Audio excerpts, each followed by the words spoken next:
Alright, so this one is called Grow More in Less Space with Less Work. Hey, I'm all down for that. Excuse me, sorry guys. Drinking my blueberry kombucha. I've also been trying to drink these too, because that helps build your immune system. These are really good kombuchas.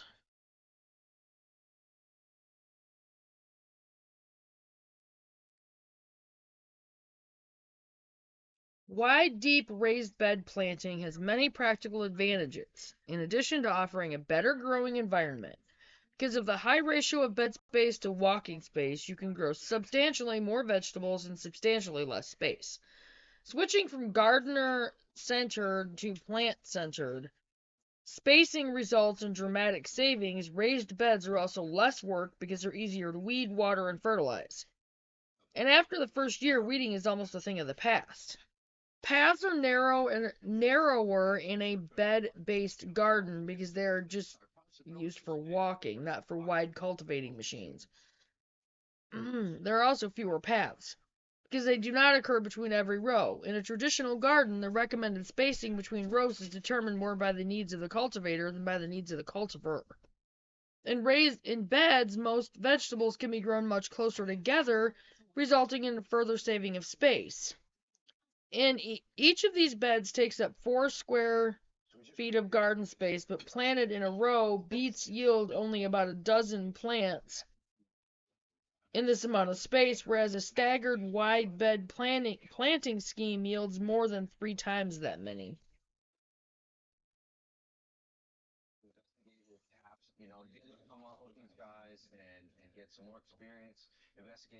There we go. See? Okay.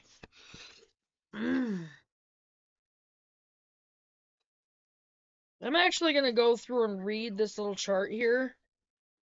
Successful crop rotation practices.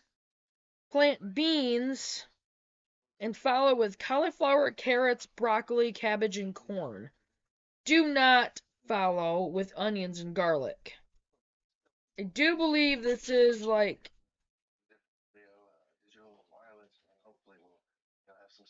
Yeah, this is succession planting.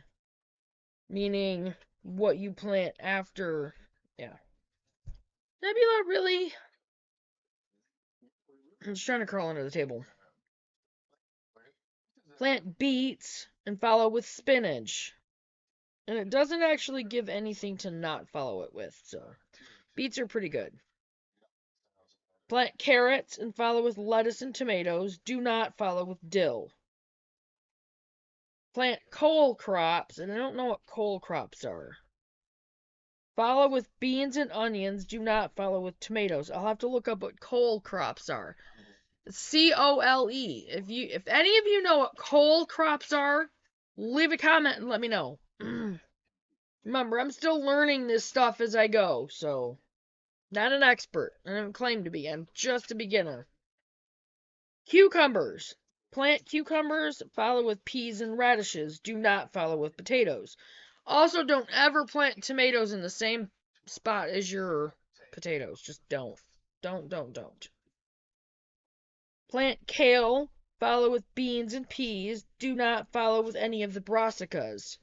And remember, the brassicas are, for those of you who don't know, the brassicas are kale, cabbage, broccoli, collards, cauliflower, kohlrabi, and Brussels sprouts. Okay. Plant lettuce and follow with carrots, cucumbers, and radishes, and it doesn't say to not follow, nothing to not follow that with, so. Plant onions. Follow with radishes, lettuce, and cole crops. Again, I don't know what cole crops are right now. Do not follow with beans. Plant peas. Follow with cole crops, carrots, beans, and corn. Do not follow with, and there's nothing there, so. Plant potatoes. Follow with beans, cabbage, corn, and turnips. Do not follow with tomatoes, squash, or pumpkins. You never want to plant tomatoes in the same bed as potatoes, ever, because they both need too much nutrients, and they both pull out too much of the same types of nutrients, so they will feed off from each other. Weird, because I had the 2 tomato plants that the one did that to the other one last year.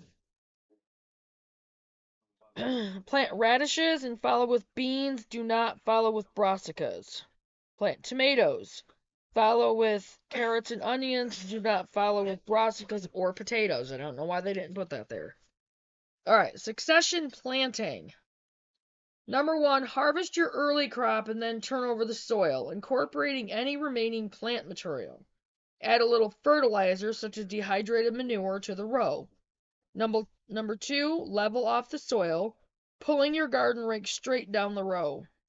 Number 3, sprinkle the seeds in the row and then pat down the soil by hand. Bury the seeds about 4 times their diameter of the soil, then pat it down again. Number 4, water the seeds and watch how quickly they come up during the warm summer months. Weed frequently to eliminate competition for the young plants. Again, you don't have that problem with raised beds. Stagger plantings for better control. Even in the smallest garden, an important technique for keeping the work manageable is to plant in dribs and drabs. Plant a little lettuce seed now and a little more 2 weeks later. Then you'll want to plant some crops all at one time, like peppers or tomatoes. Planting small batches of many crops is a good garden habit to cultivate, and I'll have to remember that when we do ours.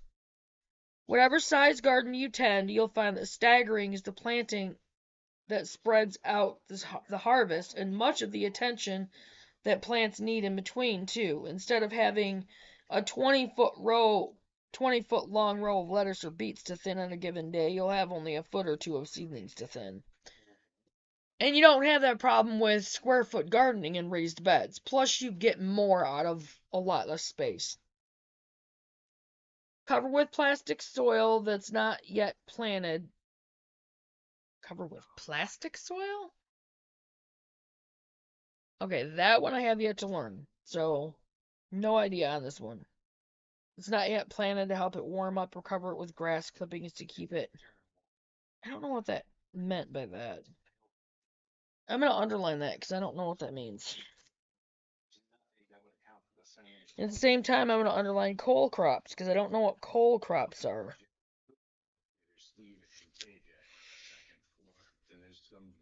Or cover it with grass clippings to keep it moist and suppress the weeds. Or let the weeds germinate as a short-term cover crop and then slice them off before you plant your seeds. I definitely won't be doing that. We have raised beds. Alright, so that's all for that one. And once again, I'll show what it was talking about real quick, so you can see it. There's also the chart. And I'm going to go ahead and upload this video, and I will do one more probably. And then I'm going to go ahead and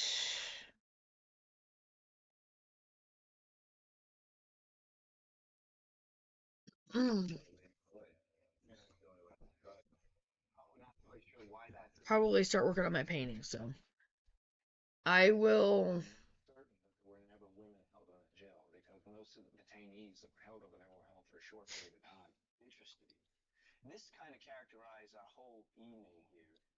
Why didn't they just say that? That's so Okay, well, these guys that wrote this book are kind of weird. So apparently cole crops are basically brassicas. They're Brussels sprouts, cabbage, cauliflower, collard greens, kale, kohlrabi, mustard greens, broccoli, turnips, and watercress. Right, turnips and watercress and mustard greens are not brassicas. I know that. That's just weird. What is this on? Is this on? All buildings that are in the State Museum system have had stories of phenomena that have happened to them over time, and it's kind of interesting to see that actually some of this phenomenon might. See if you can send this to me. Okay. That was a great reveal. Yeah. Somehow.